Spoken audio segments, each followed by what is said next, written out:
La flavescenza dorata è una delle malattie più gravi che in questo momento sta colpendo le regioni del nord Italia. Oltre alle perdite produttive, essa è particolarmente dannosa perché è una malattia epidemica trasmissibile da vite a vite. Essa infatti è trasmessa dalla cicalina Scaphoideus titanus, che è un vettore molto efficace per cui aumenta e velocizza a livelli molto preoccupanti la diffusione della malattia. Data l'importanza della problematica, sono intervenute anche le istituzioni, rendendo obbligatori alcuni trattamenti specifici contro lo Scaphoideus titanus. I trattamenti insetticidi però devono essere in equilibrio col principio fondamentale della sostenibilità ambientale, della salute umana ed anche economica. Quali sono le strategie da adottare nell'ambito dei trattamenti insetticidi e cosa sta facendo il CREA per abbattere il numero di trattamenti e per rendere più efficaci possibile questi strumenti di lotta?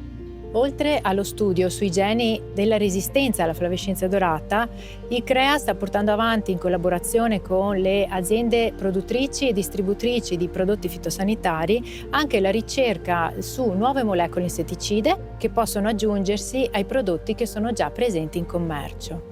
Inoltre è importante capire qual è la persistenza di questi insetticidi, come interagiscono con la pianta e con l'insetto.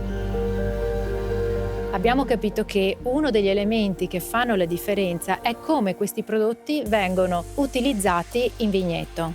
Per questo 2 dei progetti che stiamo portando avanti hanno proprio l'obiettivo di mettere insieme le competenze dei diversi partner che operano in ambito vitivinicolo. Uno di questi, il progetto Flavia, finanziato dalla Regione Veneto, ha proprio l'obiettivo di utilizzare l'intelligenza artificiale per essere di supporto al viticoltore sia per quanto riguarda le strategie di difesa sulla pianta, quindi per quanto riguarda l'estirpo, sia per quanto riguarda l'utilizzo di prodotti fitosanitari, in particolare degli insetticidi.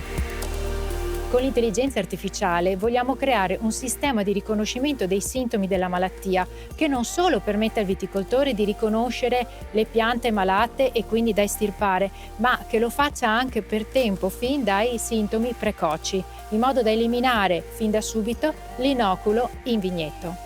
Inoltre, sempre con l'intelligenza artificiale, vogliamo riuscire a riconoscere gli stadi giovanili dell'insetto, gli stadi adulti dell'insetto, in modo da capire le tempistiche e le modalità ottimali di trattamento insetticida.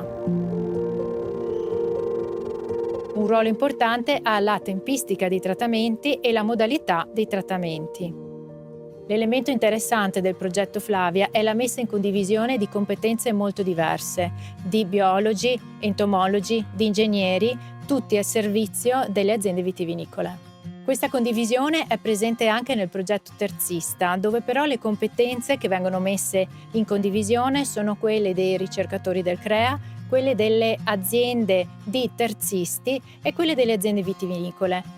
Cosa faremo insieme? Insieme cercheremo di capire quali sono i punti di forza dell'azienda terzista, la tecnologia, il parco macchine e quali sono però i punti di debolezza, per esempio la necessità di rispettare le tempistiche dei trattamenti, oppure alcuni accorgimenti tecnici che sono fondamentali per aumentare l'efficacia degli insetticidi, come per esempio la velocità di avanzamento, l'utilizzo di alti volumi di acqua per poter bagnare bene le piante. Inoltre, insieme a voi, il CREA sta sviluppando un sondaggio per individuare le priorità delle aziende vitivinicole e dei terzisti.